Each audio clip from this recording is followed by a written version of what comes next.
नमस्कार, सभी पेंशन भोगियों का स्वागत करते हैं एक बार फिर से हमारे इस YouTube चैनल पर। दोस्तों, इस वक्त की पेंशन धारकों के लिए बहुत बड़ी और इंपॉर्टेंट खबरें निकलकर सामने आ चुकी हैं।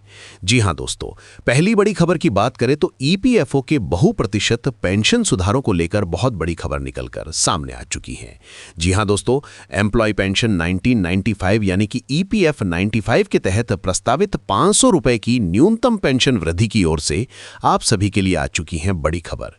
तो इसके बारे में दोस्तों आज इस वीडियो के अंदर संपूर्ण जानकारी दी जाएगी कि क्या 2500 रुपए की पेंशन जो है आपको बढ़कर देखने को मिलेगी। और इसी के साथ यहां पर हम बात करने वाले हैं अगली बड़ी खबर, जो कि दोस्तों डीए को लेकर आ चुकी है। महंगाई भत्ते का ऐलान, केंद्रीय कर्मचारियों की कितनी बढ़े भी सैलरी, समझिएगा पूरा कैलकुलेशन।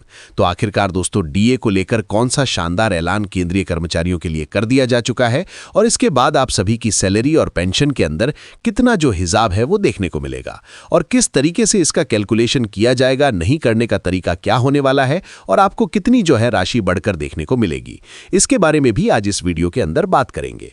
इसलिए आप सभी पेंशन धारकों से निवेदन करती हैं कि दोस्तों आज का ये वीडियो आप सभी के लिए बहुत ज्यादा खास होने वाला है।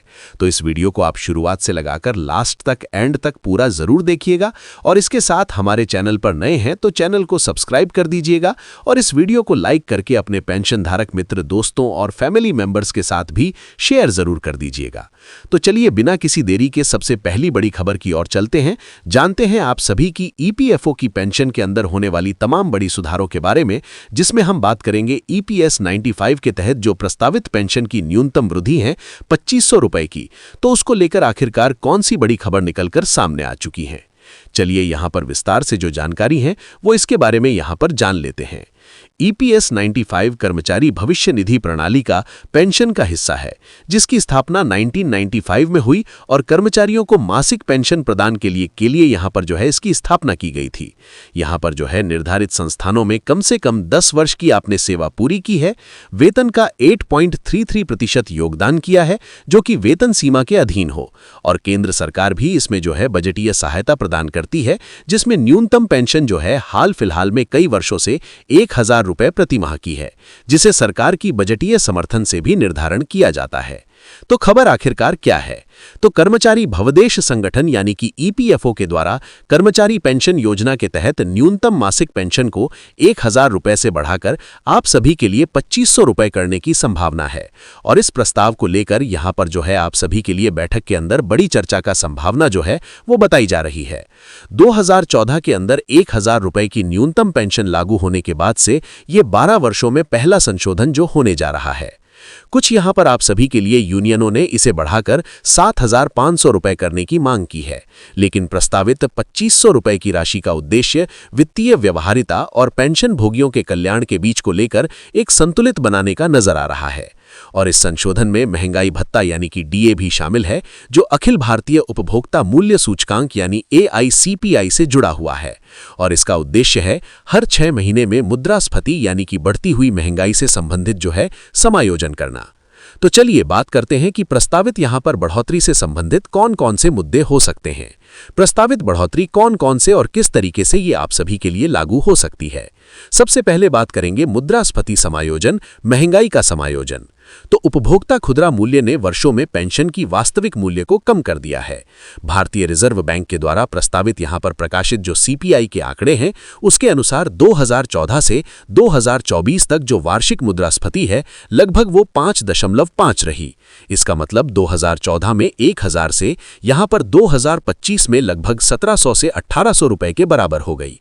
प्रस्तावित न्यूनतम पेंशन राशि यहां पर जो है 2500 रुपए न केवल कर शक्ति को बहाल करेगी, बल्कि भविष्य के अंदर मुद्रास्फीति के विरुद्ध एक मामूली सुरक्षा कवच भी प्रदान करेगी। और यह समायोजन विशेष रूप से महत्वपूर्ण है, क्योंकि पेंशन भोगियों को स्वास्थ्य सेवा, भोजन और उपयोगिता सेवाओं के बढ़ते खर्च का सामना दैनिक आधार पर करना पड़ता है। इसके साथ वर्तमान में केंद्र सरकार जो है वो ईपीएस 95 के तहत 1.16% हिस्सा देती है, जो कि 15,000 रुपए प्रति माह तक होता है। और किसी भी वृद्धि के लिए क्रियान्वयन की तिथियां लाभार्थियों की संख्या के आधार पर बजटीय सहायता जो है उसके माध्यम से यहां पर जो है आप सभी के लिए 3000 से 4500 करोड़ का समायोजन आवश्यक होगा, इस अनुमान से ये माना गया है कि 12 महीने में 15 लाख पेंशन भोगियों को यहां पर 1500 रुपए की वृद्धि प्राप्त की जाएगी।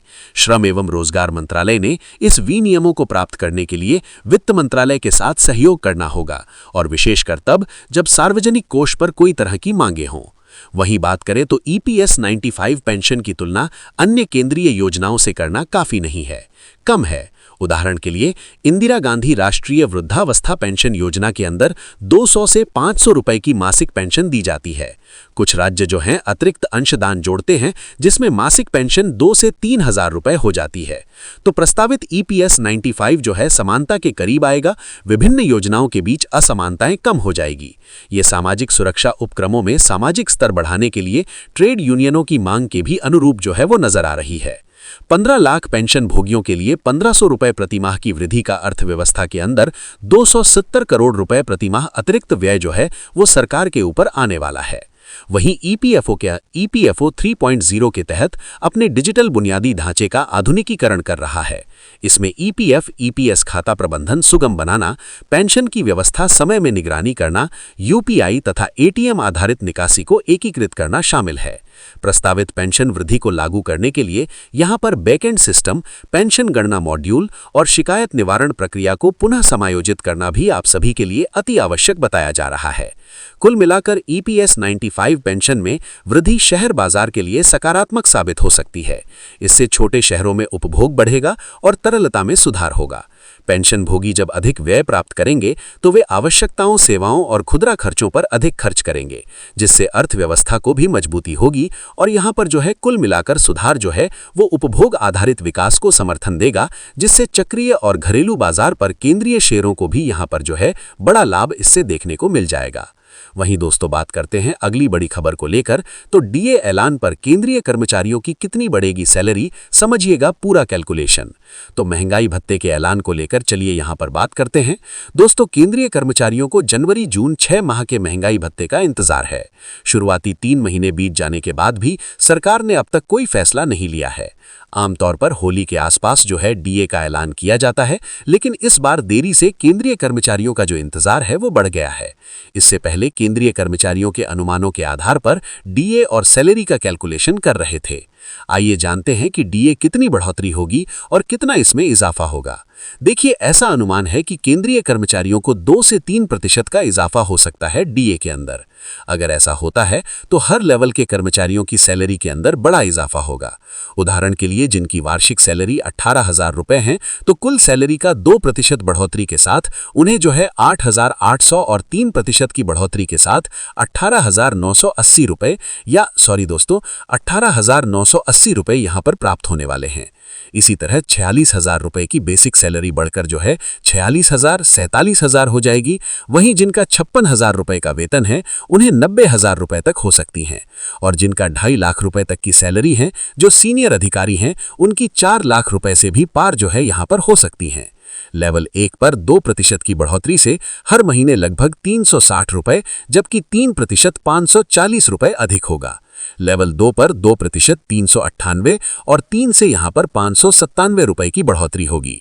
ऐसे ही लेवल 3 की मैं बात करूं तो यहां पर जो है 2% से 434 और 3% से 625 रुपए होंगे। तो यहां पर लेवल 4 तक आते आते ये 756 रुपए प्रति माह ज्यादा सैलरी के अंदर जुड़ जाएंगे। आपको बता दें कि हर लेवल के हिसाब से सैलरी बढ़ोतरी में बदलाव होगा, और अब यहां पर जो है सरकार की ओर से DA का फैसला नहीं लिया गया है अभी तक, तो ऐसे में यह तय करना मुश्किल है कि कितनी बढ़ेगी। ये सिर्फ अनुमानों के आधार पर आपके लिए कैलकुलेशन बताया जा रहा है। लेकिन आपको बता दें कि केंद्रीय कर्मचारियों को 3 महीने का एरियर भी मिलेगा। ये एरियर जनवरी, फरवरी और मार्च महीने का होगा। केंद्रीय कर्मचारियों को मिलने वाला ये एरियर अप्रैल की सैलरी के साथ जुड़कर आ सकता है, या इससे आगे आने वाले सैलरी के साथ भी जुड़कर आ सकता है। तो ये बहुत बड़ी खबर जो है हाल फिलहाल में आप सभी के लिए निकलकर सामने आ चुकी है।